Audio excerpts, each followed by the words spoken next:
Hello there, this is Clone Brother Reviews, and in today's video I'm going to be showing you how you can make a relatively cheap Luthen Rael minifigure from Andor.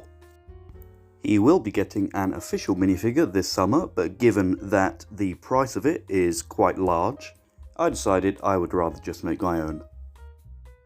Firstly, the legs and arms will be coming from a LEGO Mace Windu minifigure. The torso and the head will be coming from this Rebel Commando minifigure. And finally, the hair will be coming from this Mr. Incredible minifigure.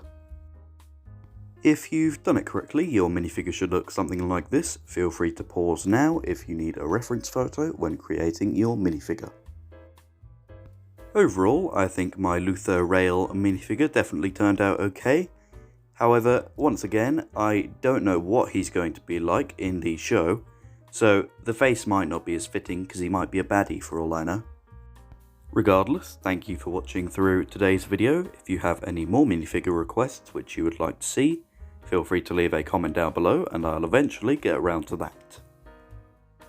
My already existing minifigures should be in the playlist in front of you now, so feel free to click that if you would like to see more.